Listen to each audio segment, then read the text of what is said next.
Hey, everybody, I'm Gary Palmer Jr., you're you, and together we are minting coins. We are minting coins, and we're talking about crypto heists happening around the world, people getting busted, people being sent to prison. We're talking about new hardware wallets, the pros, the cons, the good, the bad, the ugly. Super exciting to see new hardware and new software being put out there in the bear market. And we might be talking a little bit about SBF, a little bit about FTX, and we're going to be doing it during Whiskey Wednesday. Whiskey Wednesday with a lot of good people joining me. We have ADA.ETH, 184 Novax out of the gate. Hey, how you guys doing? Great. Thank you so much for having me. I'm looking forward to dive in, drink some whiskey, make some connections, and learn a whole lot along the way. Could not have said it better. That's my answer as well. Doing great. Thank you for having us on. Looking forward to another episode. And Whiskey Wednesday is now officially a tradition. So thank you guys for starting this tradition. It's amazing. It's here. It's here. Yeah. Salute. Salute. Cheers. Yeah, I like to give credit where credit is due. I think it was really Thread Girl that started the tradition, and we kind of like all fell in line.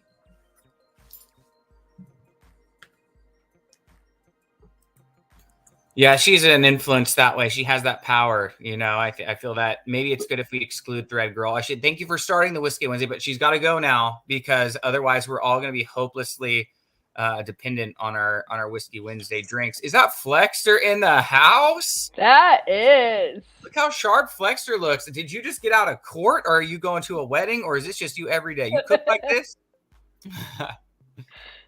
You're on mute. We can't hear you. Audio issues. Flexter audio issues. Check your audio input, Flexter. You might have settings, audio. First time caller, it happens. No, it happens to me every single time. Just fix it, Flexter. Keep talking, and when we hear you, we'll let you know. But settings, audio input. Yeah, so ADA.ETH. We have ADA.ETH. You go to ADA.ETH and learn about it. I mean, we're the ssame people every day. There's got to be some new person watching the show. Some new person's like, who were these people? But when we come on the show, we have our .ETH names, right? So it's clear as day who everybody is. And if you want to know anything about anybody, you just pop their name into the ENS manager, right? So I mean, what introductions do we got to give? But I mean, or maybe this is a good opportunity for us to learn how to pitch ourselves better. You know what I mean? Like if you guys were like, hey Gary, like who are you? I'd be like, hey everybody, I'm Gary Palmer Jr.ETH. I am the executive. I'm the executive. I'm choking up here. I'm the executive editor of Web3 Domains and host of mintingcoins.com. And I'm excited to be here. Yeah, check out my website and subscribe. Right, and there, boom, there's my pitch. So, Ada, Excellent. Who are you? Yes, I am Ada.ETH. You can find me under Unfolded Life all across the web. I am an NFT artist. I am a ENS, I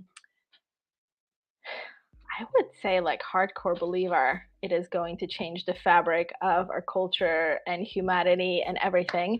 I am also an chief dungeon mistress for Web3 Domains. I work with our writers, making sure that the articles that you want to read make it to the website. And I also work on the back end of the minting coins. Whoa. 184. Who are you? What more do you want? I mean, you see my face. I got to tell my life story as well. I'm 184.ETH, and I do all things Web3. I've been in this kind of environment since 2017. I love blockchain. I love Ethereum.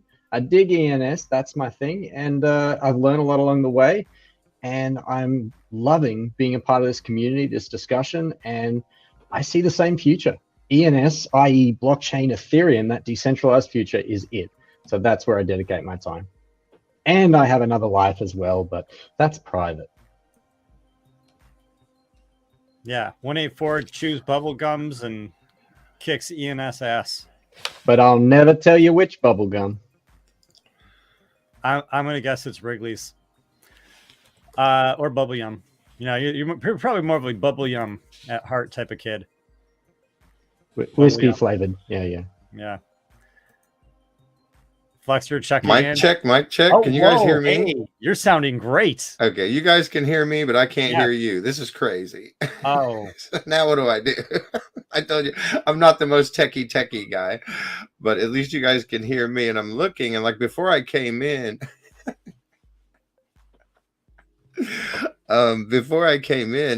it said that my audio and video both worked, but it's so weird. I can't hear you guys. the audio is great. So audio is great. Hear us? Yeah, I did type that in the back chat. Is it because I plugged this thing in?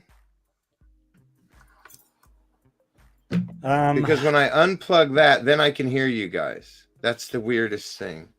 Yeah. Some people will try helping Flexter in the back end chat. You know, this happens the first time. Some people call in, but yeah. So Novaks, who are you? Give us your pitch. Yo, I did it. I'm here. I'm echoing, so I'm gonna leave. There we go. Sorry guys, I'm juggling some devices. It's good to be here. I'm Novaks. What's up? I'm an ENS enthusiast as well. I'm sort of now an NFT creator. I'm helping produce the 100K cat collection. I'm actually in the Photoshop file doing that right now. So that's occupying a lot of my time and therefore becoming a large part of my identity, I suppose. So I love this exercise Gary has proposed of continuing to do our introductions in spite of the fact that we do them daily to improve them. And so for me, I'm really giving a lot of thought as you go around to everyone and thinking about how I can best kind of consolidate everything very concisely. So I'll just say that, you know, we're working on the 100K club and I'm a big ENS fan, and obviously there's more, but we'll get into all that. Whoa, that was wildly. And thank you for having me, Gary. And Flexter, I'll just say for everyone who's listening and watching the show, when you join as a guest, which we really invite you to do and hope that you do it, if you want to find the link, go ahead and hit us up and we'll get it to you. But when you join in, check on the settings, and then you have audio input and output, and just make sure that your system settings are configured there if you're on Windows or PC or Mac, whatever you're doing. On mobile, obviously, it's a little bit more plug and play. Can you guys hear me now? Yeah, can you hear us? And I can hear you. So yeah, everything seems to be up and going. We are fixed. This is like a phone call. So thank you. Yeah. So thank you so much. You guys can hear Flexter? I can hear Flexter. No, I can't. Interesting. Oh, that's weird. Wow. Okay. Yeah. You can hear him, right? Yeah. Yeah, I was going to say it is full moon tonight, guys. So technology sometimes does not cooperate. Facts. Full moon Wednesday.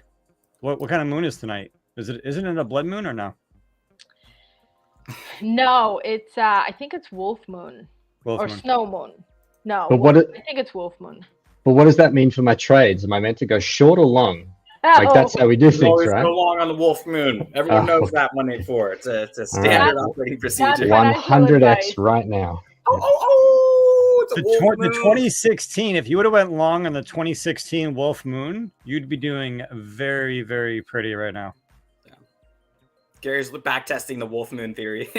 Right. So hey, Gary, I did want to come in here today. I've got some questions for you, just individually, if that's okay. Am I allowed to just go ahead and kind of ask you some stuff, kind of pick your yeah, who are you and what do you do? Who are you and what do you do? Yeah, I'm Flexter.eth, man. I don't do much. I run my mouth a lot in spaces, and pretty much that ENS Maxis PFP team. Nobody knows who they are, so I kind of help, with that community. There's quite a few leaders in that community, and I kind of consider myself one of those. Domainer for sure, no matter what. That's where I started, was domains. I didn't even do PFPs. We were all part of that ENS summer, and that was like the summer of rugs. You know what I mean? Everything was free mint.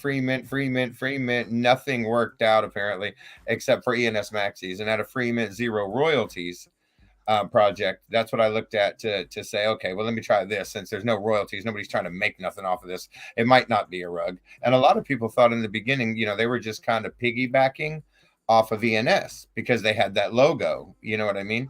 So I don't know. I went in on it, pretty hard. So since then, like I minted 10K club. I was just domains. So, you know, to switch over to now be a PFP collector is kind of different for me.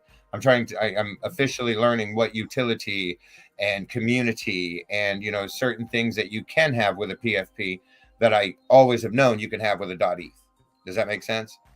So, so yeah, I mean, that's just pretty much, I've only been doing it for about 10 months. You know what I mean? So not very long that I've been in the game, but again, I see Kev for King down there. I mean, I was in his spaces every single day, getting all the alfalfa master, you, Ron, like all you guys just kind of learning, growing, you know, with the community, watching, you know, the word craze, the number craze, this and that. It's like the Richard craze. Bro, I thought you were going to leave out the Richards for a minute there. I was almost going to jump in and make sure that they didn't get forgotten. Yeah, you can't leave out Richard, bro. Like, I mean, that was huge. You know what I mean? So just kind of looking at all these degens, you know, and seeing what they're doing. It's just not me, Gary. It's just not me. I mean, I'm 50 years old, bro. I don't really play with cartoon I pictures. don't know, man. I see a little bit of degen in you. Well, now You've been infected by the Web3.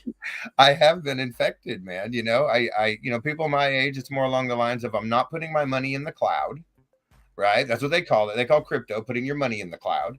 And I'm not playing with cartoon pictures. I don't know why this cartoon picture is worth $100,000 or, you know, whatever they're worth, millions. When you look at some of these alien punks, these alien crypto punks, you know, they're like, how is that $1 million? Like people just, you know, hey, listen, man. I don't want to throw in like shade at those golden apes. Those golden apes are a pretty penny, and those skeleton me bits aren't cheap. Right. I actually looked. I was onboarding my brother. Into ENS, and I told him about when I switched him from the domains to the PFPs to the maxis. I said, look, some of these are worth a lot of money, and the first thing I went to show him was a gold fur bored ape. That's the first thing I went to show him was a gold fur bored ape. And there was, I think, a 400 Ethereum offer on it. Like, and he was like, boom. He was like, okay, so what is this about? Then he really was like, now, like his ears opened up, you know, it's like, now I'll listen to you, that I've seen it myself. But I think just, you know, a lot of people our age, if they don't like see it themselves, they're really not going to, they're not going to dive into it like as hard as I have. You know what I mean? They're just not. Listen, so, man, I mean, I know people give people a lot of flack, you know what I mean? Like older people or whatever people, but it doesn't matter if you're older or if you're younger. Everybody needs to hear it 3 times before they make the jump. You know what I mean? Nobody hears about anything for the first time, right? There's no kid, right? Unless the coolest kid that they like admire, like, unless it's someone that you admire, right, telling you something. Right. You got to hear about it a couple times before it sinks in. Oh, I should look into this. You know, otherwise, if it's on the news and it's like being blasted, you know, then you're the exit liquidity, and that's no good. And that's no good.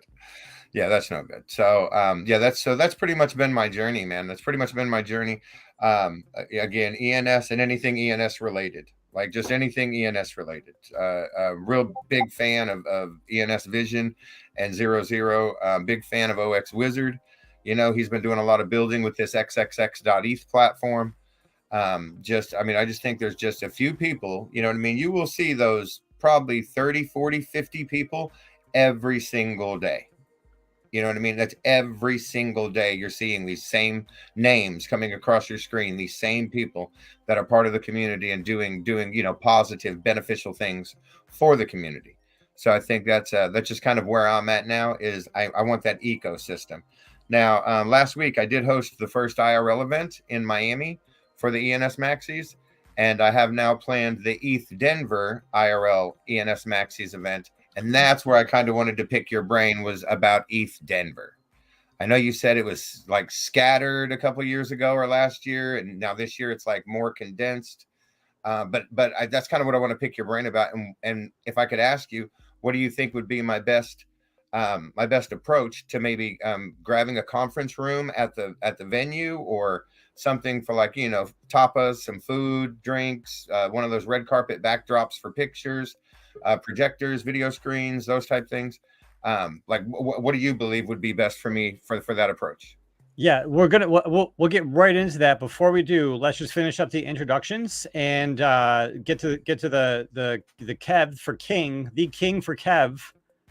I shouldn't say that. You should buy King for Kev.eth. 5159 What's up, man?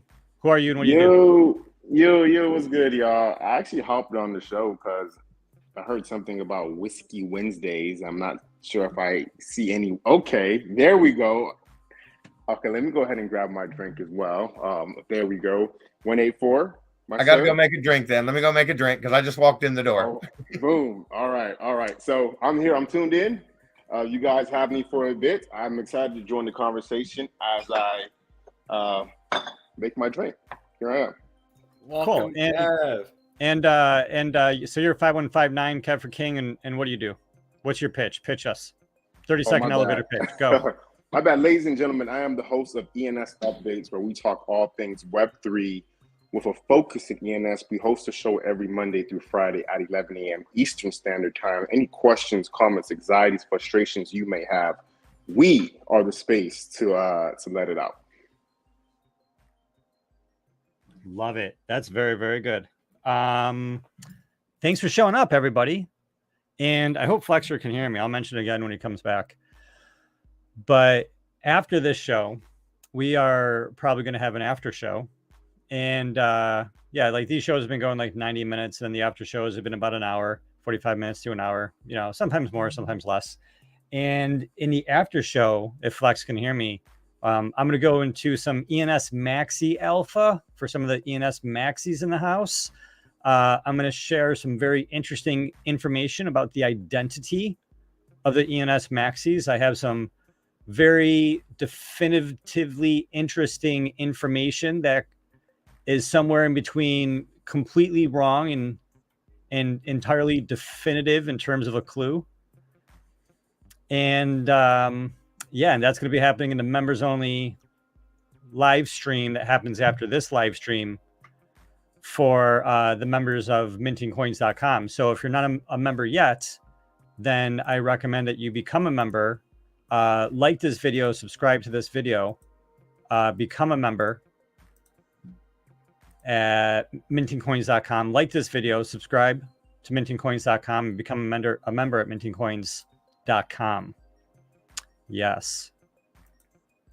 So with that being said, yeah, ETH Denver. So what do you want to do? You want to get a venue? You want to have an event?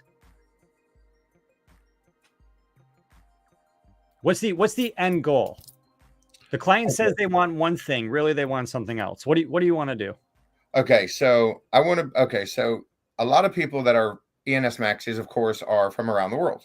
Okay, so I know that in America in particular, it's really easy for us to kind of access cheap flights to and from to get to places. I did 3 weeks before just saying, hey, IRL meetup in Miami, and we had a good turnout. There's about 40 of us that turned out.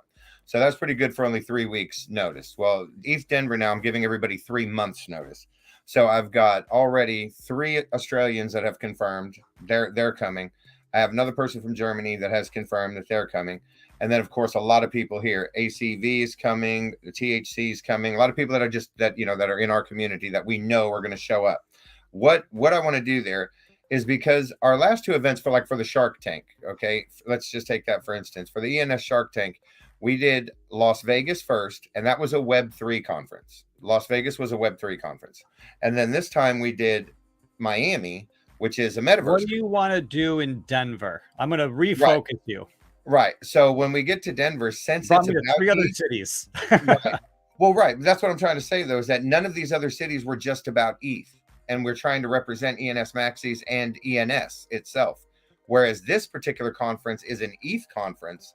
I just want to have a party for as many ENS Maxis as possible, represent our gear, our merch, and experience ETH Denver, and let people know, if they don't know about ENS Maxis, by all means, to check into the project. If they don't know about ENS as much as some of us know about it, to check into that and get more educated on that. So essentially, I just want what I want to do in Denver is represent ENS and the ENS Maxis. But yeah. So, is there a single venue that I could do that at? It's so what happens with a lot of these events is you have a main conference. Yay, Thread Girl's here. We just gave you the credit for starting Whiskey Wednesday. So cheers. Cheers, everybody. Cheers. Super happy to be here with you today. So good to have you. Nice choice. Nice choice.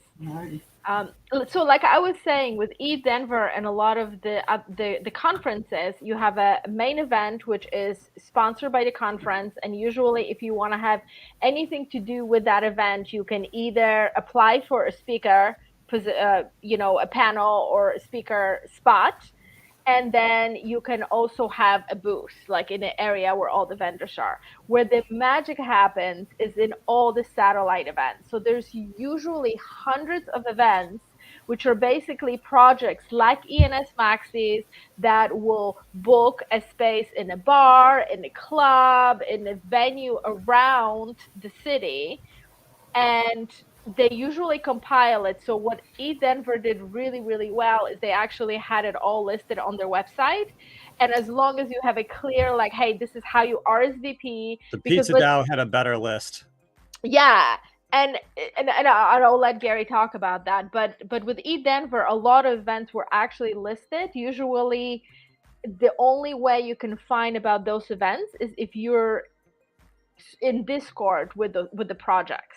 And so it's a great way to connect with everybody who's holding ENS Maxi, but it's also a great opportunity to onboard new people because people are just there to party. And so, depending on, how big the space is, I would always say, don't just get the space to let's say, if you think you're going to have 40 maxis, to just have the 40 maxis, because you are going to get a lot of people. There is, thousands of people, I think, that come to Denver. I know that they're doing it much, much different this year. Last year, they had like 4 venues, and each venue was literally like an hour-long line to get inside. And so once you got in, if there was a talk in another venue, like it was really hard to navigate. And it's cold. I mean, you're in the middle of winter. There was like literally a snowstorm when we were like party hopping, couldn't get a cab. And so you want to think about getting a venue that's in the proximity to the space. And this is where you guys are kind of late, because a lot of people are already booking. But it's like, as long as you find, we've seen it in bars and clubs, in event spaces. It depends how big your event is. And what your budget is. Yeah. You just have some appetizers. It really varies. Like some people pay for appetizers and it's a cash bar. Some projects would like cater everything. There's like fun games, there are giveaways, there's always merch that you can buy or win. So it has that kind of energy. But if you want to introduce the maxis to the wider group of people will come because everybody's there to party. Like at night. Well, yeah, you might have a problem with having, like, one of the big problems that these places have is admission, because you get so many people that want to go to a party just because they want to go to a party, right? And so there's a little bit of exclusivity, there's a little bit of coolness. But like we did the Pizza DAO party. I don't know if you guys know Pizza DAO and know Rare Pizzas. If you don't, you should. rarepizzas.com, pizzadao.xyz. If you don't own a Rare Pizza, like I would own a Rare Pizza. But really cool place. They give people free pizza, which is great. And they had a party in conjunction with, they got sponsors. They got other DAOs and other NFT projects to sponsor their party. And one of the main sponsors was the Canna DAO. And so the Pizza DAO gave out lots of pizza. The Canna DAO gave out lots of canna. And they had this event at this beautiful venue, no smoking inside. It was called the International Church of Cannabis, because it's in Denver. And and so like, yeah, so you can like get on the phone, like actually get with your team first, figure out what is your budget. You got to like organize an event, use Eventbrite, find a venue, make the venue cool, make sure it has like, it's like the top of a building, or, like just a cool place in general. And then, yeah, you book a night, and hopefully it's not on the same night as like something else that's really, really cool. But people get locked out of, no matter what party you go to, you get locked out. People get locked out of parties. Like there's parties that you just can't get into. There's parties where if you get into it, you just get really, really lucky. Yeah. You know, You want to art like when we went both to Eat Denver last year and both of the NFT NYCs, like I start RSVPing literally a month before, and there's still tons of parties that like I couldn't get into parties that I was a holder, like I was holding the NFT and I couldn't get in because they're just like we're booked out, and it's just and the fire marshal is going to show up and they're all going to get fined and tickets. And so, I mean, it's going to be like kind of really, really easy. Just pick a night, try to have it be a good night, get a good venue, have good organization. And, you know, yeah, if you want, you could work, depending on what you want to do. You could have a party, you could have a second party, you can be a sponsor of the venue, you could be a sponsor of someone else's event. You could, you know, there's like so much opportunity. So yeah, and I'm happy to talk to you if you want to chat offline, because I used to do events. If you want to ping me, I can kind of share with you everything that I have learned about like the satellite events and like the good, the bad, the ugly, and the shit show. I'm gonna stop saying bad words, to really avoid that, because it's you are gonna have people banging down your doors. And you know, the cleaner way that you have to communicate, this is how many tickets we have, this is how you're dealing with RSVPs, you know, the smoother it's going to go. Now for the speaker panel, is there only one venue for that, like where all the speakers are going to be for like the main thing every day?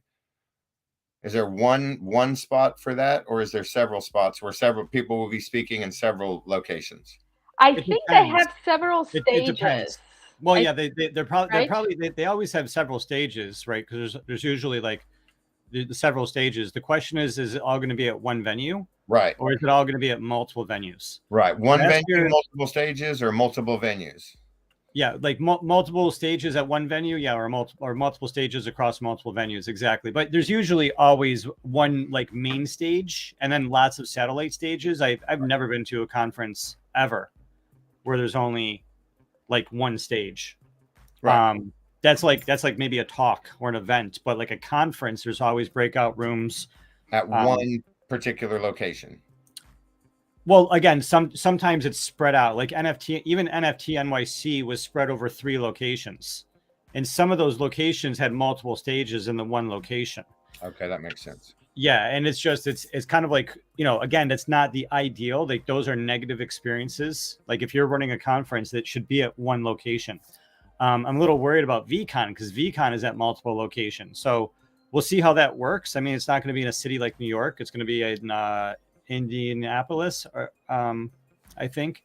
In Indianapolis or Minneapolis? Not Minneapolis. I think it's going to be. I think in Indianapolis, yeah. For VCon, yeah. If anyone's gonna be at VCon, yeah, hit us up. Yeah, but I mean, it's like just a lot of organization. Yeah, we can talk about it more offline. What are you gonna say, Thread Girl? Yo. First of all, man, those feel so fucking weird. No way. First of all, cheers everyone. Gary, Ada, 184. No. Thread Girl, you're responsible for corrupting this whole group to drink on a Wednesday every week, to commit to doing it weekly. It's an abomination. I love you. It's not. It's the community getting together. It's so nice. Community. And second of all, you guys were talking about the events and things, man. Like Franklin, he has 59 apes, and he was standing outside, couldn't get in for the Bored Apes party. So yeah, this shit happens. As long as he wasn't outside saying something silly like, "Do you know who I am?" No, I bet he was outside saying, "Guys, I flipped whatever for 0.0005 after gas." Yeah. So yeah. Man, can you hear me okay? Or am I shouting? Or yeah, you can hear me okay. Okay. No, you're not shouting at all. Cool. So but now that we know that you've got new headphones, throughout the evening we've got to have moments where we just to screw with you. No, troll, man. Bro, you are a troll. You are a troll. I'm so happy today, guys. So mean. Super happy. Super hyper. Yeah, definitely happy. To Definitely whiskey. having a good time. To the whiskey. To the whiskey, into the ENS, into Web3.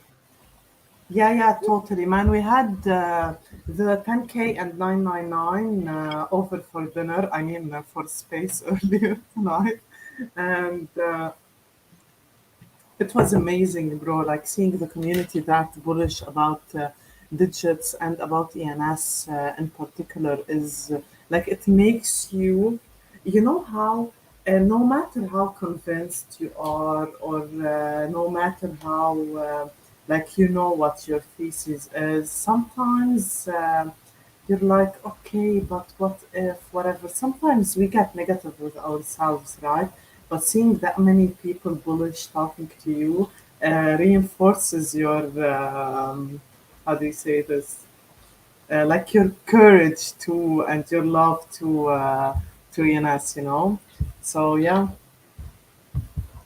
It feels good to have connection and friendship and freedom.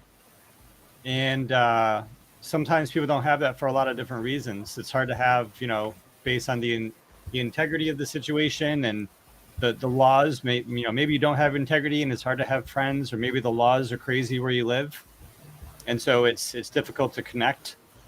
Or maybe you get convicted of 2FA SIM swapping, and you get sent to prison for $20 million. What's that? That was like the single best segue ever. Or maybe you could just Cheers.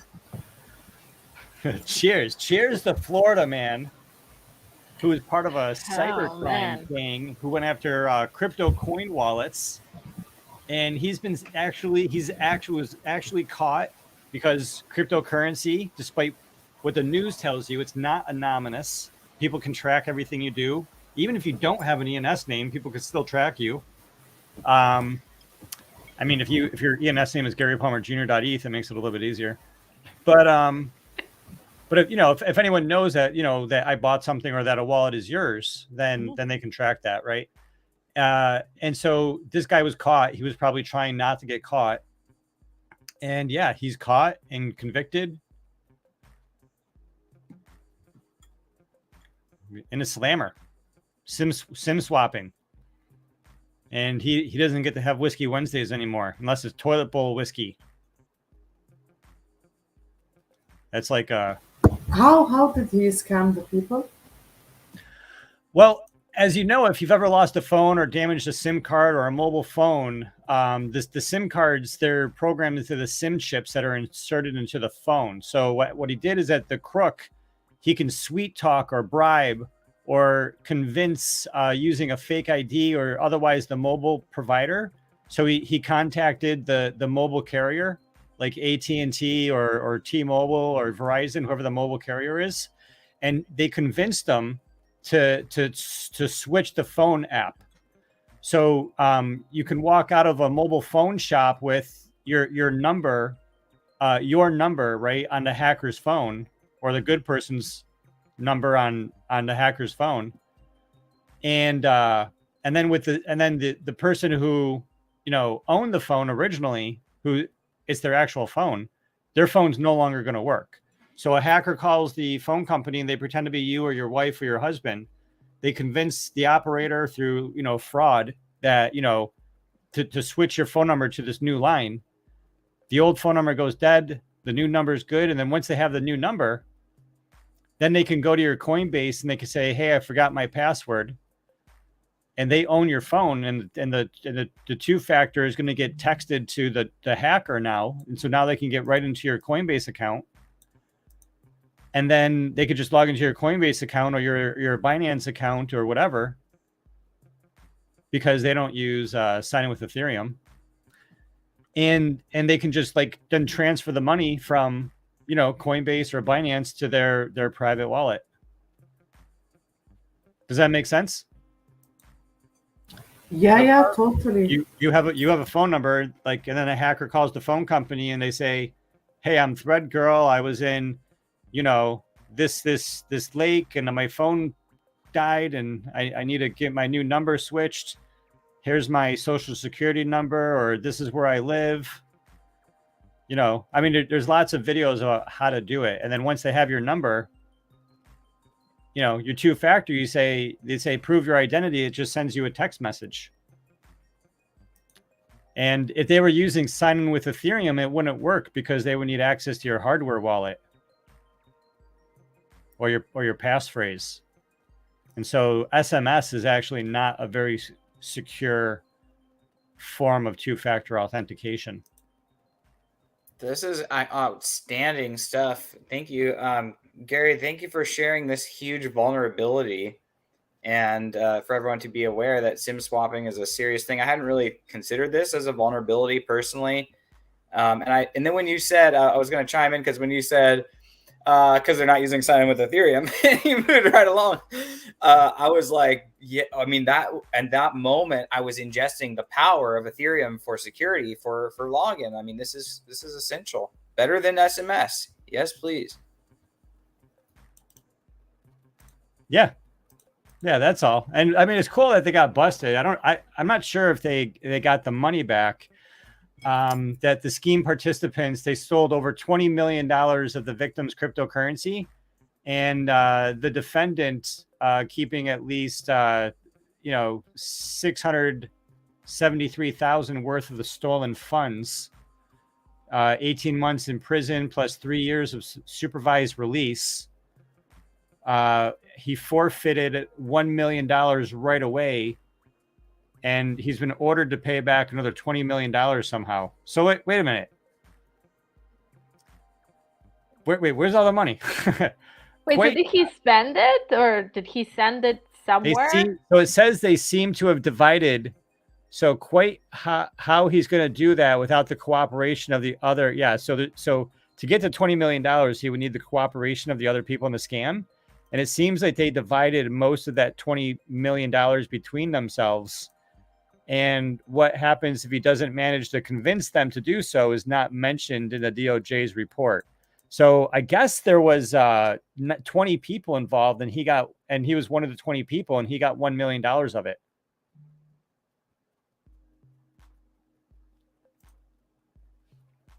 It's like Ocean's 11.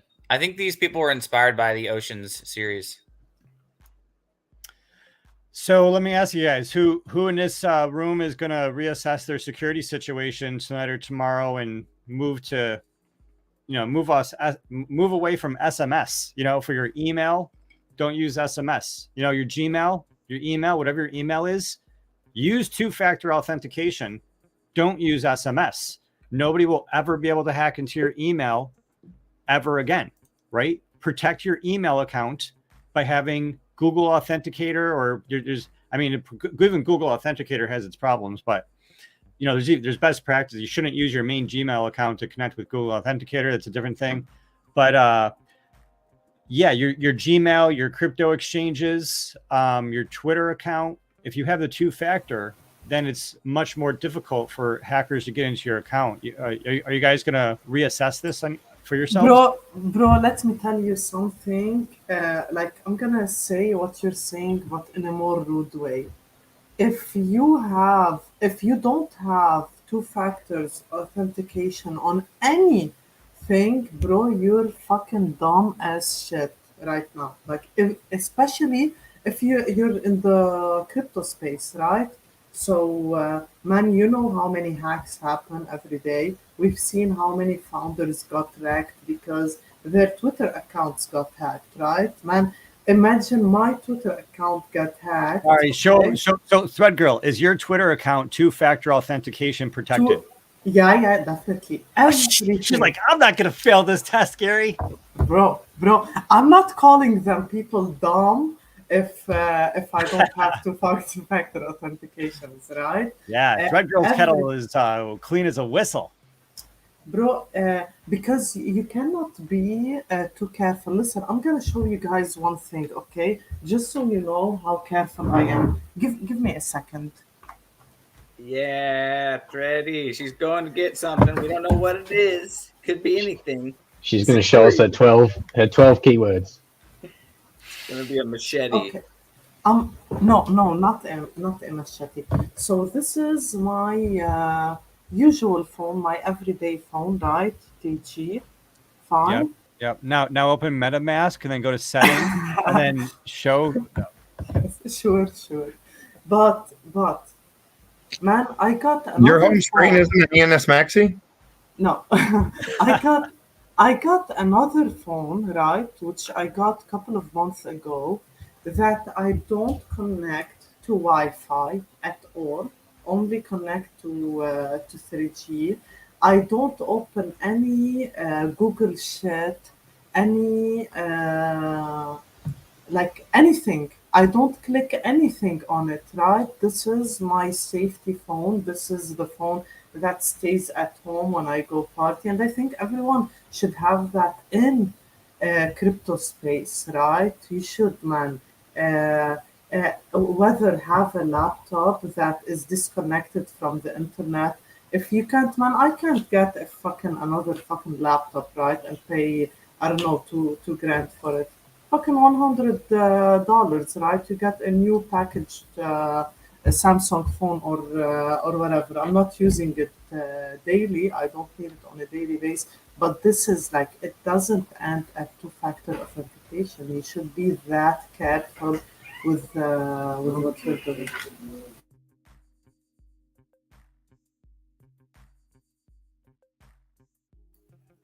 She's serious. Oh no, sorry, I was talking to my brother. I'm saying, yeah, this is how you careful you should be in crypto, and you can be careful as much as you can, and you might still get hacked one way or another, right? So doing this isn't paranoid. It's being it's knowing I have assets I want to keep and being responsible. So let me ask you this, Red Girl. Did I hear you say 3G? 4G, yeah. We still have 3G here, yeah. So okay, so Lebanon Lebanon doesn't have 5G yet. No. We just got.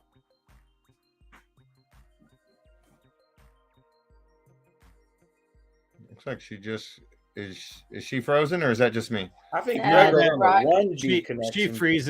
freezes every so often. Yeah. But she's she's talking about the devices, she's talking about connecting, she's talking about the security of connecting. And that's really, really important, because I think we were talking about it, or I mentioned it in the intro. We have a lot of new software being developed, right? And people think about the Web 3 software, the Web 2 software. You know what people don't think about a lot in Web 3 with NFTs and ENS names? What they don't think about is the hardware. And I don't know if you guys heard or not, but the Ledger just announced they have a new piece of hardware called the Ledger Stax wallet. And it's kind of stylish. They hired a former Apple engineer, Tony Fadell. I mean, geez, the guy's divine. He helped design the iPad, I believe. And so now they have this Ledger Stax. It kind of looks, it does look a little sleek. I have some concerns about a Ledger because the firmware is not completely open source, and so I find that to be a slight bit of a security risk. But in terms of everyday use for, not 100% of your funds, and also in terms of the competition, putting a fire under the competition by showing the competition that the Ledger is innovating. Ledger is changing how things are done. People, I know they complain all the time. Small screens on the Trezor, small screens on the Ledger Nano, little buttons, little text. This it looks like a wallet. This looks like a smartphone. This looks like you know what it looks like? It almost looks like a original Apple iPod with 150 songs. Look how cool this looks. You know what it looks like in right here? It looks like a stack of tape cassettes. you know, tape cassettes back in the day. And so it's kind of cool that you know, they got new technology coming out, $279. This is not a sponsored ad. What do you guys think? Does it look sleek? They say it's offline cold storage. So yeah, it's like a hardware wallet, right? So is there a memory base on that? I don't see how much memory it holds, or how many NFTs you can put on it. Yeah, I think it holds infinite NFTs. No, that's not true. It doesn't. It holds 0 NFTs because NFTs aren't held on the wallet; they're held on the blockchain. Trick question. Right. So when you scroll back down, if you can scroll back up. Oh, let me just see down here if it has here, because here are the technical specifications: aluminum siding, black, security. So this, see here, just so you know, when you see where it says secure element chip, the secure element chip means that it's not open source, just so you know. So we got power, battery, size, connectivity, USB-C, which is the new standard. 64-bit Windows 10. Oh no, 64-bit desktop computer. Mm-hmm. Yeah, so it's ARM, ARM microchip, compatible with smartphones. So that's really nice. So that's cool. It's compatible with iOS. That's nice. Not compatible with Chrome. Not suitable for mining in the box. So Gary, so what's the security concern with the chip? The positive thing about the secure element chip is that there's some enterprise corporations that want an extra level of security. And those enterprise corporations, they want to have a secure element chip. And my understanding, talking to people at Trezor and talking to other people, sort of by definition, the secure element chip is closed source. And so that's sort of like by definition. So on one hand, it's like this secure thing that, you know, maybe you can see if you're a big company and you sign the NDA and they're going to share it with you. Maybe. But we can't see how that chip works. And there's firmware that operates the chip. And I have the product manager or the marketing director quoted on Twitter saying 20% of the firmware for this device is closed source. So that means 20% of the code for the booting up of the device, you can't see that code. You don't know exactly what that code does. And I'm not like a computer chip expert. I'm not a computer science expert, right? I'm sure, you know, someone who's an expert can boot up the device and they can see what calls are happening to what servers. But what I do know is that there's 20% of the code that we don't know what it does. And so we don't know if there's a error in the code. We don't know if that does something malicious. And if you want to know for sure what that code does, you would need to see that code, and you're never going to be able to see that code. And anybody that sees that code will never be able to share what that code does, right? And most people probably wouldn't care to begin with. And so, you know, it's like, it is possible for there to be a backdoor, right? Like, do I think there is? No. But do we know for a fact that the government has contacted websites in the past and has told those websites, hey, you have to give us this information. You have to do this by order of law. And P.S., you're not allowed to tell anybody that we contacted you. You're not allowed to tell anybody that we asked you to do this. You know, it's been a major, major issue for websites like Reddit and Twitter. I mean, we're seeing it with Twitter to this day, that there's things that are happening and then they're specifically told, don't tell anybody that we're telling you to do this. And the evolution of society is that now places like Twitter, pre-Elon Musk, they've been willingly doing this. You know, back in the day when this happened to Reddit, it made them feel really bad. They were like, wow, this is like not cool that we have to do this and not tell the users. It feels like if we have to do this, we should at least tell the users that this is happening. And yeah, I mean, you know, I like to reference the story of Crypto AG. And Crypto AG is it's really cool. It's an analog crypto company. It's a crypto company that makes physical devices that are crypto related. They encrypt and decrypt like information physically. And Crypto AG, you know, was supposed to be this neutral company selling technology to literally every company in the world, enemies and friends. And Germany and the United States were like owners of this company, decrypting everybody's messages, and nobody knew, right? And it's like really interesting. Like nobody, it's just a really like interesting part of game theory that we don't know. You know, when you don't know what something does, then it's not open source. It's not collaborative. You know, it's not publicly verifiable, right? Would you say that there's a possibility that the 20% of that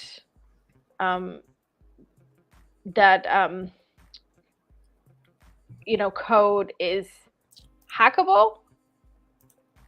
Like what I'm saying for sure is that 20% of that code, an independent computer science researcher won't be able to validate if it's hackable or not hackable. But for a Trezor, they can look at all the code and they can test things independently, and then they can let, you know, Trezor know, hey, we looked at the code and there's this, and there's all these people around the world that are validating what's going on. And with the secure element, you have a limited number of people who work at the company who can see it, who can understand it, a limited number of audits.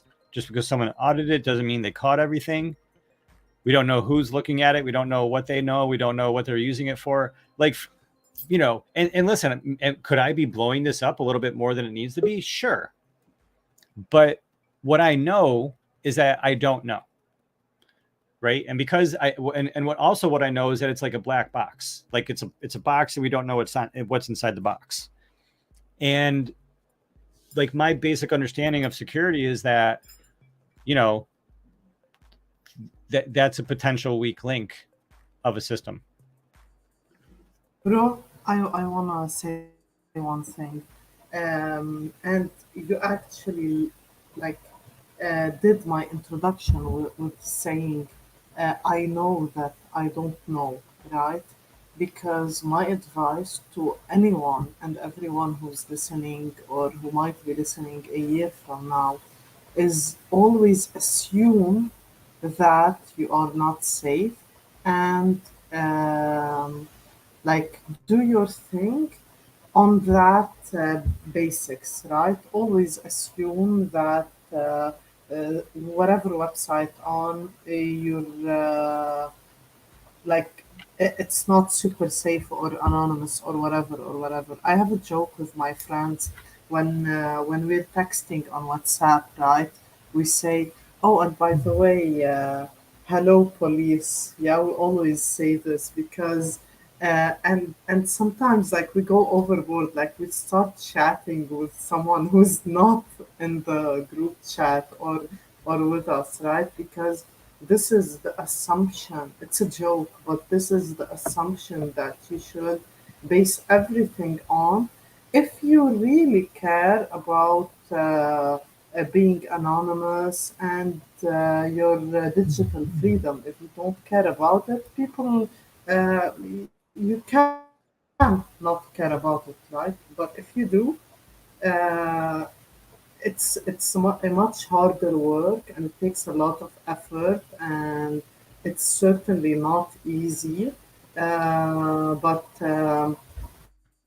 like start with assuming that and work your way around this idea that nothing is safe, anything I'm on, the people can see what I'm doing and whatever. And this is not like paranoid shit, right? It's legit shit, bro. Sorry, I muted myself by mistake. I'm saying it's not paranoid shit. It's legit shit. Ask anyone who has any website. When you're on their website, they can see what you're doing on their website, right? And that's like That's the a good reason to simplest use a VPN. Of things. Yeah. Yeah, VPNs too, right? We saw like the whole MetaMask thing we talked about on the show last week. But I'm gonna play this video. I'm Yeah, you're always on on what? VPN, bro, and I'm always on VPN, and You have VPN on your phone? on my phone and on my laptop, and my location was still Damn, compromised even though that. Thread Girl says everything right. She knows just what to Bro, say. I She I'm knows I'm just what gonna to say show to a you. degen. I'm gonna show you right now. Oh, you're about to Man, freeze again. VPN on my phone and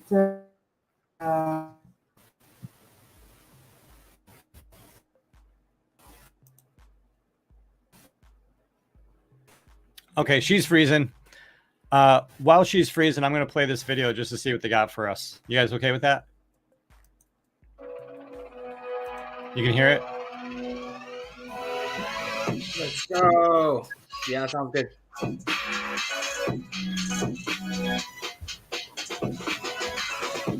Ooh, curved.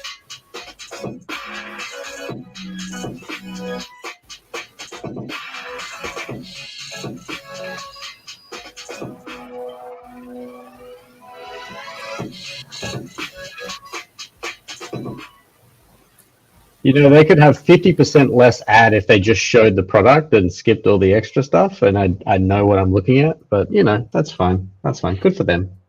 You know, it definitely makes me feel, and I have been using Trezor since day one, and that's like my biggest complaint. It's just like I can never read the screen. It's super tiny, but it kind of makes me feel like I have a cassette player and I just saw an ad for like, you know, the first generation iPod, right? iPod. And it makes me want one.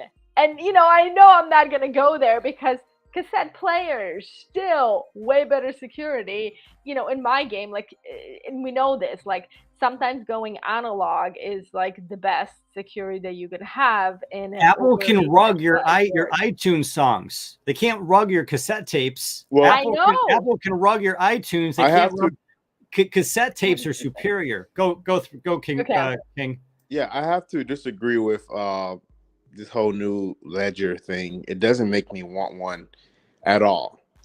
And what I mean by that is when we look at, there's nothing really extremely innovative about it besides you could look at your screen a little bit better, right? Besides that, what's the innovation? What's the unique selling proposition? Why am I spending an extra $120 on this, right? There's no or extra $150 it looks like, or whatever. So me personally, I wouldn't be the first one to run in line to get this when it works exactly the same as my Nano X and S. But you admit that if you're in the market and if you got the money to burn, and if you want to, the larger screen, it's silly, but the larger screen is cool. It is cool, but you don't need it. The thing about the Apple, the iPod when it first came out, what made it so innovative was its unique selling proposition. It was a million songs in your pocket, right? That was what made it so attractive. This is literally the same device, just kind of upgraded version. So I'm not saying it's a bad product. I'm just saying I wouldn't be in any rush to say, let me go buy this today or pre-order this now, personally. I think probably the best benefit for me to look at that one is going to be the screen size, seeing how I'm blind as a bat and I refuse to wear my glasses. So that would probably be the only benefit for this one as well. I'm blind as a bat. I refuse to wear my glasses. I'm always squinting. So yeah, I think just the larger screen in general is what's it. And yeah, hey Thread Girl, one thing, legit shit.eth. It's available. Yeah, like when the Trezor came out, this was the original Trezor, the Model 1, and then there's the new Model T, and you can see the Model T's more than twice as expensive, 3 times as expensive, and the Model T is bigger and it has a touchscreen as opposed to the 2 buttons, but the connector type was different, and it was able to support more token types, including able to support Monero, where the original wasn't able to support Monero. So there was like really clear differences of why you would want, one versus the other, right? It wasn't just that the Model T was a little bit bigger, or just that it was a touchscreen, or just that the connector was universal, or just that it had like more coins, including like coins that you wanted. And yeah, with this, it seems like, sure, it's just touchscreen and bigger.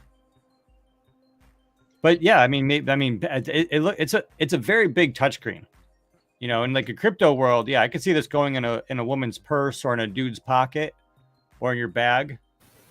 Maybe it's a little easier to not lose, right? But yeah, like the smaller one will do just fine.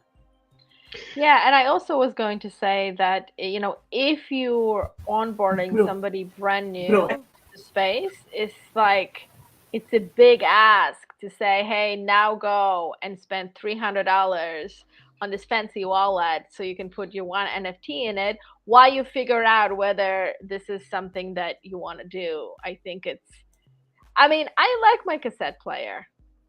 Analog is good. Bro,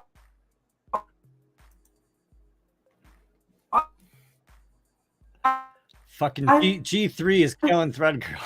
I want to give Getting you a lot my of bros. opinion on this. I like cool.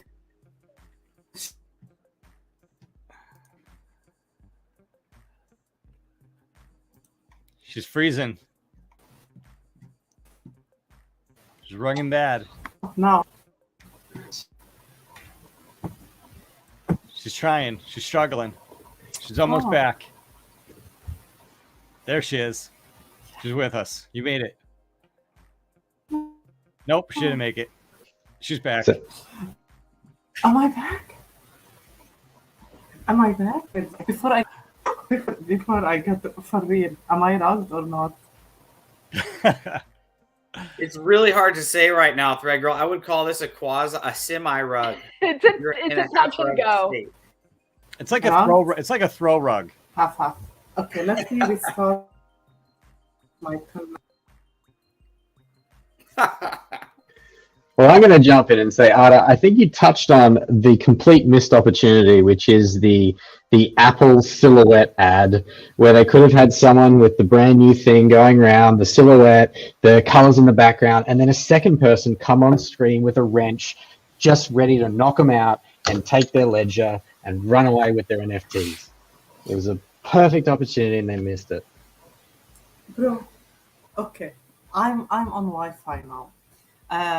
Sorry, 184. I couldn't hear what you said. I was rugged, but I want to say what I feel about this new ledger is I fucking love it.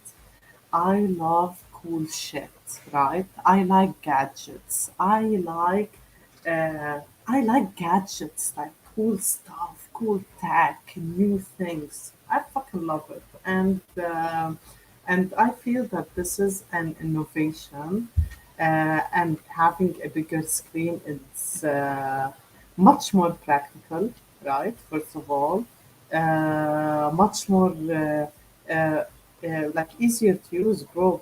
I'm 184. I'm 6 point something in height. I don't have small hands. I can't do the small ledger thing, right? I need a big screen, so I fucking love it. And second of all, Gary was saying, oh yeah, like I'm seeing the cool shit that I have VPN on my phone, but I said that once before on this show that it wasn't my choice to learn all this shit, right? I got banned from OpenSea. I had to have VPN, and I was telling Gary, Ada, on God, I was telling Gary last time, I'm grateful that this shit happened to me because this shit taught me about security. Everything taught me about security and got me to where I am. Man, if OpenSea wasn't banned from my country way before my wallet got banned, I wouldn't have thought about using VPN, right? But I had to use it to access OpenSea, and it became a habit. Just like you put a seatbelt in your car, right? It becomes a habit. And at one point, whenever you turn on your car without even thinking about it, you just put on your seatbelt. It's a fucking habit that I got used to it, and I'm super grateful for it because this is my security and my safety in Web3. Yeah, sadly, I often think that we don't really think about those different pieces about security until something happens. And sometimes it's something little that happens. And sometimes, we talked about it last time, something big happens where it's like your livelihood or your wallet get drained. Or, like you're like, it's good. I've been really, really good. And you just make one small mistake, and that is enough to go, I got to rethink the whole thing. Like it's just, it's really amazing. Like I always like run through scenarios and I'm like, what if there's a fire?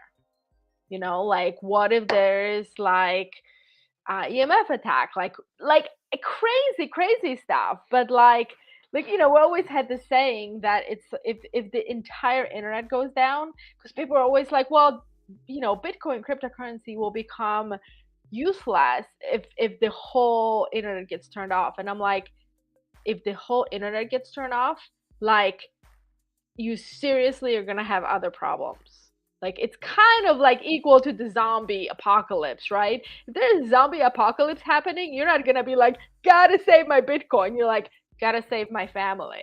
And so like we're always kind of like throw these ideas, but then there's like all these simple things, like fires happen all the time.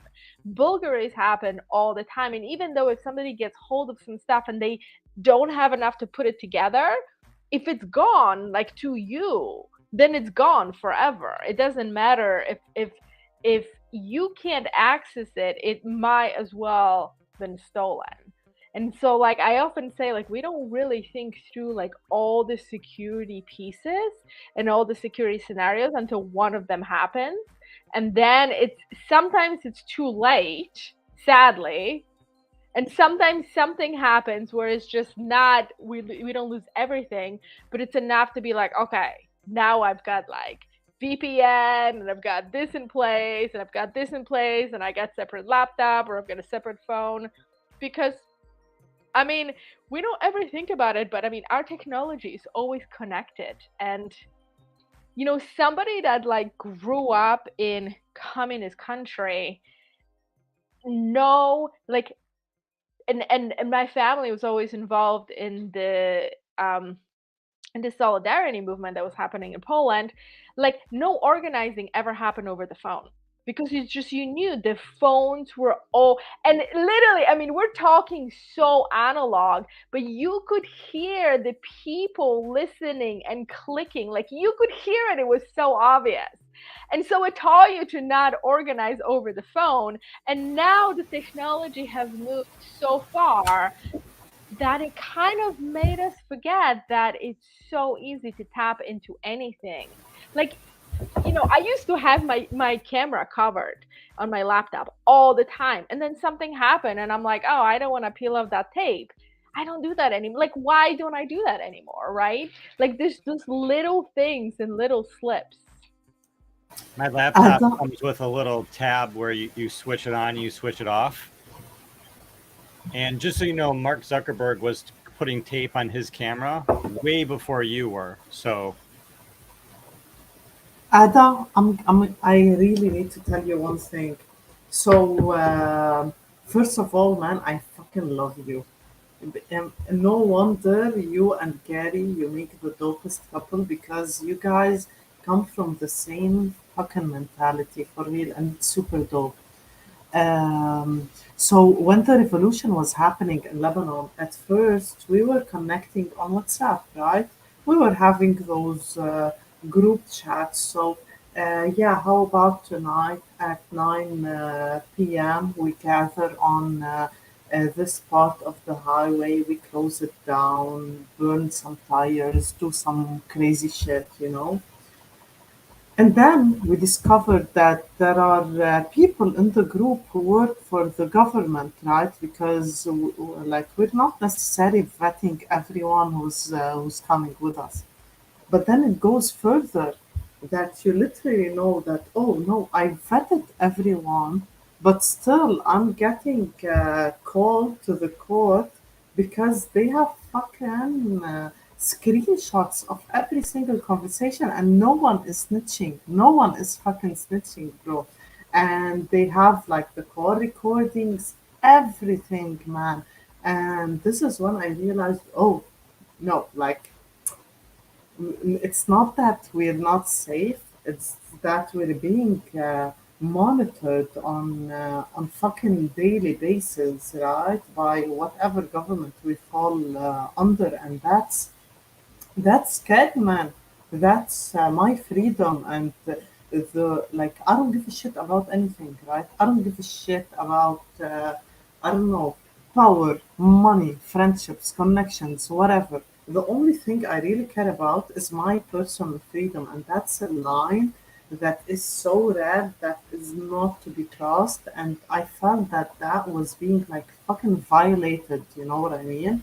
So yeah, I totally get where you're coming from, and concerning the cam, I think someone on this podcast as well mentioned there was this movie. I don't remember what it was called, but someone literally like connected to a hotel Wi-Fi, and the scammer got into their cam through the hotel Wi-Fi. So it's not about even like Yeah, no, that's not a movie. yeah, That's like real life. You know what I mean? Like, yeah, and it's all sorts of crazy stuff. Like there's this one example, like in a casino.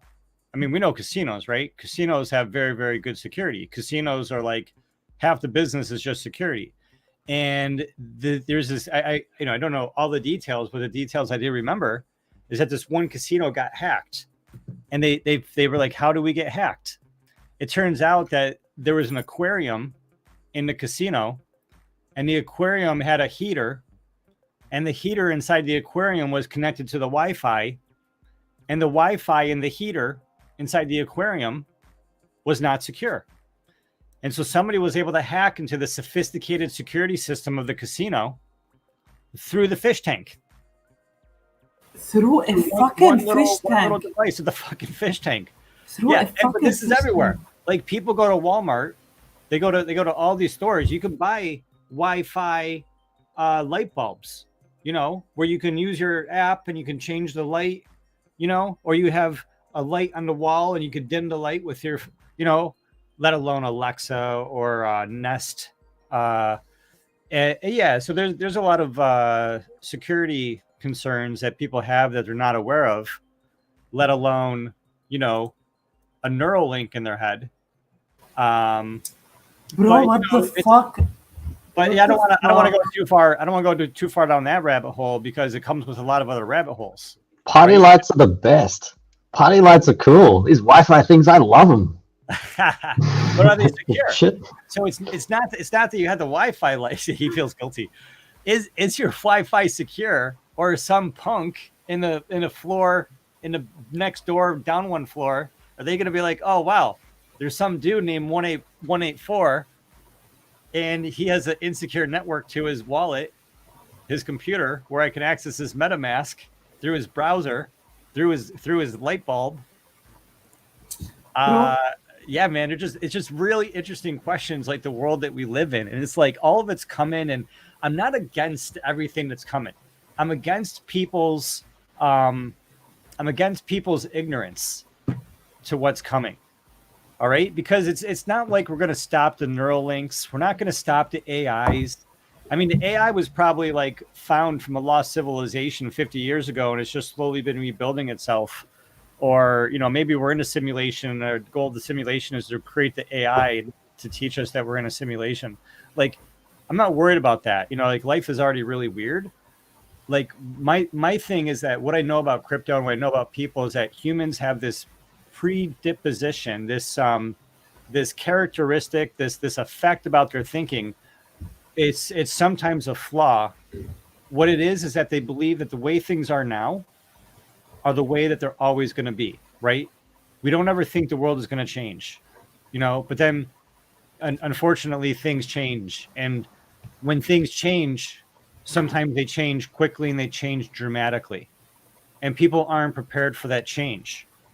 And that's what happened with crypto. That's what's happening with the world. That's what we're talking about with Web3. And everything's moving faster. Microchips are getting smaller. Microchips are becoming more prevalent. There's a lot of people, I talk about this a lot on Spaces. There's a lot of people that are worried about 5G. Guess what? They're installing 6G.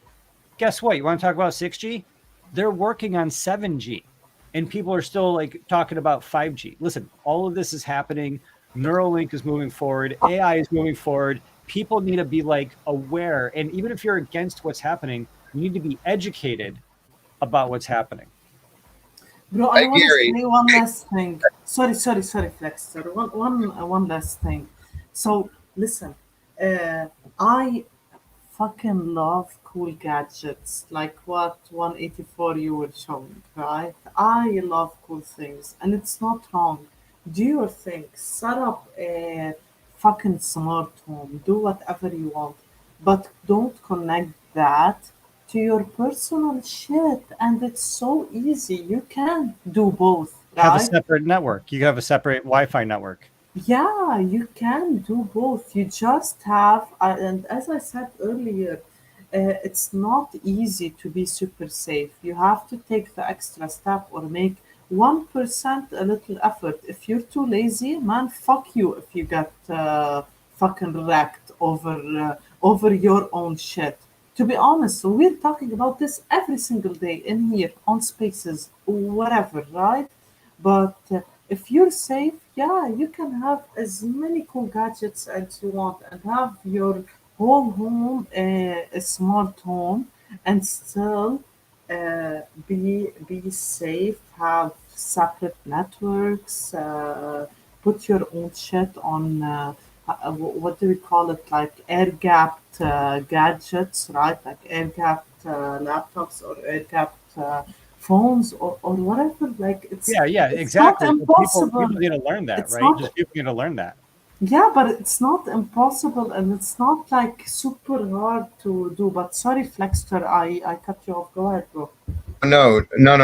By all means, I just want to kind of piggyback on what Gary was saying there about worried about 5G and then working on 6G or whatever the case is.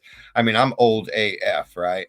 So in like 2008, I think it was 2009, I got my BlackBerry Storm and my BlackBerry Pearl. Y'all remember those, right? Well, when you turned it on, it said the iOS copyright date was 2004. So if you ever kind of notice that, like when you shut your phone off and turn it back on, they had that technology in 2004 that they didn't introduce until 2008 on that BlackBerry Storm. So believe me, right now, I'm 100% convinced there's so much stuff being worked on that hasn't even been introduced to the public yet through Apple, through Google, through Android. You know what I mean? That we haven't even seen yet. And it's going to change technology. And the one thing that needs to keep up with that is the .eth. Now, Gary, I will let you know that my phones are blowing up. And when I say blowing up, apparently the Maxis have said the rocket is taking off tomorrow. Awesome. Well, we're going to talk about that. And we're going to be wrapping up here in a couple of minutes. Then we're going to be going into the members only after show, and we're going to be talking about the alpha that me and maybe one or two other people know that I know of, and I know it has not been talked about out of respect for the Spaces, the information with citations of the founders of the ENS Maxis Club. So everyone on this call, it's actually all over, Gary, if we're talking about the same thing. Are we talking about the letter M being? No. Let me jump in here. I'm talking about. I have names of people who created the ENS Maxis NFT project. Gary made us sign an NDA. He's that strict about this. On God. No, it's not Flexter. I know what Flexter's talking about. And Flexter, we talked all about that in a different members only live stream where we looked up all that information. We went through this whole rabbit hole of the license changing, the ENS Maxi license change from CCO to Bored Ape, like giving them the owners, because I used to make fun of them that they didn't own their NFTs. So they updated their license. I swear I've done more for the ENS Maxis project than a lot of people, right? Because like the fire I put under them has made them better. It has forged them and hardened them into something stronger than steel. Between the bullshit that comes in from Diamond Alien, and then the crap that I put them through, they've definitely become a lot stronger. I have to say, super about excited about the rocket ship. We talked about the corporate ownership of the ENS Maxis in that previous show. Maybe we'll touch upon that again very quickly. But no, we're going to name the first and last names of the people who potentially founded the project. I'm just like the messenger. I'm going to share with you the source of information. I'm going to share with you the screenshots. We're going to talk about it. And we're going to talk about those names. And they know this information is out there. There's other people that know this information is out there. It's not information that I want to share publicly. Right. How do I get into this? How do I get into this privately? How do I get into this private chat? Oh, you're in the private. Yeah, you're going to be there. Like everybody here gets to go to the, like whoever shows up today in the live stream gets the link to the private chat. So you get to go to the private chat, Flexter. Yeah, thread girl. Yeah. But before you get into that, I want to talk about something. I just want to mention something completely unrelated, because I want to mention something completely unrelated to politics and crypto, and then get your thoughts, go around the room, get to the private members only show. But just to touch upon FTX, which I know FTX is related, to crypto, but he got a new lawyer. I guess the new lawyer represented somebody else in the world, and I'm not going to mention their name. Oh no, we will. I'm not going to mention their name on the live stream. But he got a new lawyer who has experience defending people. And you got experience defending powerful people. Who has experience defending shady and shitty people. And everyone deserves, I'm sorry, but everyone deserves a lawyer. And I thought that was interesting. I also had this FTA contagion. There's this huge map. If you just like follow the money, there's like all this money. It just went everywhere. I mean, I couldn't imagine. Just like it's crazy, like how many millions of dollars just get thrown around to companies with cool names and pretty logos. So let's prepare ourselves to say Bankman-Fried didn't kill himself. No, bro. He's not even gonna kill himself. These people always get away scratch-free. Is that how you guys say it? But I want to say two things. First of all, concerning this, the bankmanship, bro, yes, everyone deserves a lawyer. I totally agree. But some people can't afford lawyers, and they have to like they can only have the government appointed lawyers, which are shit and don't give a shit about you. And other people get lawyers who have been defending the shittiest scum of the earth all of their lives, defending them, and that tells you a lot about what kind of company or person that is. Okay, that concerning this one.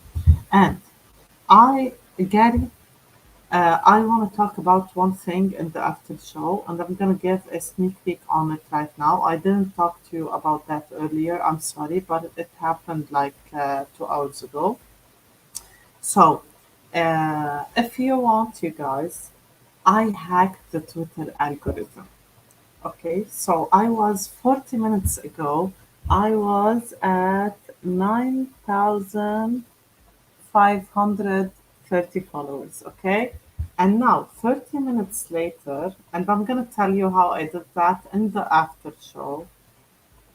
I'm 5,572 followers, and they're getting more and more. I know everyone who's in here, they're into crypto. People who are into crypto, they like to have a voice on Twitter. And to have a voice on Twitter, you gotta have followers. So I'm gonna teach you what I did in the after show. Okay. Very cool. And where can people find you? Oh, and people can find me. Man, I just showed it on threadgirl.eth. Show it again. There you go. Awesome. Excited to hear that. I'm always interested. I don't think I'm like super great at social media and Twittering. So I appreciate cool Twitter hacks, and I appreciate, show us the way of the Twitter. Cool. And Ada.eth. Any last words, and where can people find you? Yeah, I am Ada.eth, Unfolded Life on Twitter. I definitely could use some of the pointers from the Thread Girl, so I'm super excited about that. And yeah, I am here for the revolution. Well, thanks for being here. Thanks for showing up 2 days a week, maybe more. Definitely for Whiskey Wednesdays. Ada, by the way, I love your shades today. They're awesome. Please wear them on every single podcast. Fucking amazing, gorgeous. Yeah, and they look good, and they serve dual purposes for the late show too, so they're cool. And they look really cool. They could definitely be like hip and brandable. Bro, rave glasses. Those are like my type of rave glasses. Yeah, they make great rave glasses. 184 parting thoughts, and I think I know. Rock and roll. And you can find me. Just remember 3 numbers in a particular order. 184.eth. You can find me. I think there's 1,000 possible combinations, right? Or 10 times 10 times 10. No. Three numbers. What's the random odds of getting those? 184, 481. Oh, right. It's just 418. three just times 3. 10 or 9. You know what? If you can't find me on 184.eth, you shouldn't find me. Like I don't want you. Don't come looking. Find someone else. Yeah, I'm it's not like important. a phone book. I'm gonna go to 841. Like, what happens if I go to 841? I'm sorry, I'm killing dyslexic people. Novax, parting thoughts, and where can people find you? Thank you, Gary. Hey, everyone. Thank you for tuning into the stream. Had a good one today. That was fun. I can't wait for the after hangout. It's going to be real cool. Flexer's like Superman over here. He's come back out of his tux. He's changed into his Christmas jammies. He's ready to party now. So thank you guys for the stream and the chat. It was great. So I'm Novak Sadith. You can find me in VAX NFT on Twitter. And everyone who's listening, please do follow and DM me if you want to connect on Twitter. That's the best place for me right now until we have, the perfect decentralized social media solution. And we're working on that in a couple different areas. So tune in and listen to us. We're covering all the latest and coolest stuff. I learned a lot today. And really, I want to say to everyone, this is about the education. There's really no experts kind of in a way in crypto because it's all so new, but we're doing our best to bring the leading experts. And on Metaverse Monday, we had somebody who's awesome, Mariana.eth. And I'm sure tomorrow we'll have someone else amazing too. So thank you for being a part of the Minting Coins fam, everyone. Peace.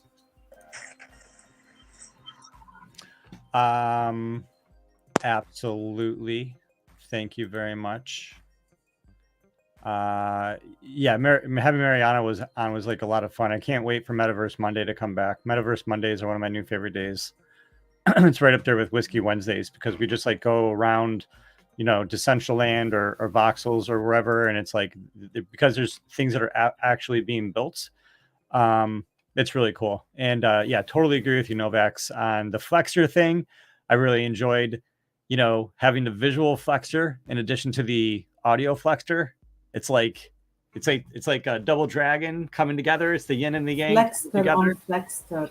And his armoire, the buffet behind him, it screams something about his character. It says, I'm Flexter. It says, I'm established. You know, you don't have one of those in college. You know what I'm saying? That is quite established of a piece of furniture. That is a very nice secretary. Yeah, that is that's the buffet office. This is my office. So these are my awards. Of course, I've won best signature dish, most unique dish, best international dish, best between. I'm an 11-time award-winning chef.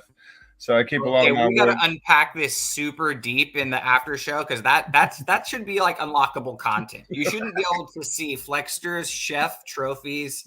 Hide that immediately. Put I instantly have a dozen questions that I can't ask you in this moment, but we're going to get into it in a couple of minutes. Yeah. But yeah. So again, for me, guys, thank you so much. I'm just on Twitter. You know, that's pretty much the only platform I'm on. If you guys want to find me over there, it's flexter.eth. You usually see me in a lot of different spaces, and usually I try to follow, you know, Kev for King, the ENS updates show, get all the alpha out of there every day. I love the ENS Latino show as well. Go over there and listen to those guys and what they, you know, it's like different. They're all taking different strategies, all these different, you know, .eth groups. And it's really good to see Sabi and Fist come up with ENS India, ENS Espanol coming out. There's just so many platforms in spaces that, you know, I'm not really a big fan of Discord, to be honest. I mean, so the spaces kind of help me kind of gauge a little bit more of like with the voice and the talking and kind of the camaraderie with the community. So spaces kind of works better for me. No disrespect to Discord, you know, for the people that do use it. But Spaces works better for me, and yeah, definitely follow me on Twitter, and let's keep going and doing the damn thing, as Punk says. Absolutely, we will be doing the damn thing. Yeah, we'll get Punks back on the show again. This has also been cool. I got to call out that 2, 4, 6, 7 of us are on the stream. We only got room for 3 more people on this rocket ship. At least 3, 10 at a time. Get people we're in pushing here. the boundaries here, Gary. It's getting heavy. You got to put some extra, like, turn the throttle up now to get it off the ground. I'm liking it. Yeah, it's going to be like, people are going to be like not going to be able to get on the stage at some point. Yeah, no, it's a lot of fun. And speaking of fun, speaking of like doing a damn thing, speaking of the ENS update show, Kev for King, what are your final thoughts and where can people find you? Yo, final thoughts. Appreciate you having me on the show. Find me at Kev for King or 51. Just type in 5159 on Twitter and you'll find my account fairly easily. I heard my cats make a huge rumble in the other room. I wasn't sure if there was something wrong, and so instead of getting up to check, I just looked at Ada, the cat cam. Yeah, she looked at the cats, and based on the reaction in her face, that was going to be like how quickly I jumped up, and I recognized by the gauge in her face was okay. It's fine. Gary and but yeah, 5159. Type, yeah, like all these numbers, like people should be taking notes. Like Twitter doesn't, what Twitter is missing is a note section. Discord has a note section. Twitter needs a note section. So when I block somebody, I can note why, or when I friend somebody, I can note why, or things of that nature. So I try to use a lot of Google spreadsheets, and yeah, people just got to like remember these numbers, jot down these numbers, and you just type them into Twitter. But does everybody here who has their ENS name showing, which is everybody, does everybody here have their Twitter URL listed in the record of their ENS name, or is someone gonna admit that they don't? Thread Girl is gonna do more than admit that she doesn't. She's over here shaking her finger. So yeah, bro. I absolutely don't. And don't think I'm ever gonna do that. Like, if you want to reach me, it's fucking obvious, right? It's redgirl.eth. And if I like people to put in the okay. We're gonna get into the after show. We're not gonna talk about this for another 15 minutes. Because you know what? If Thread Girl gets canceled, we're not gonna know what her Twitter account is, and then guess what? She's not going to be able to talk. And so, boom, we're cutting it right there. She'll update it. She gets canceled on Twitter. She's going to update it to let everybody know where she is. But, hey, I'm Terry Cromer, Jr.eth. And we are learning about it, and we're doing it. and we are processing this information just like we are processing these transactions. We are the authority. We are the mint. And together,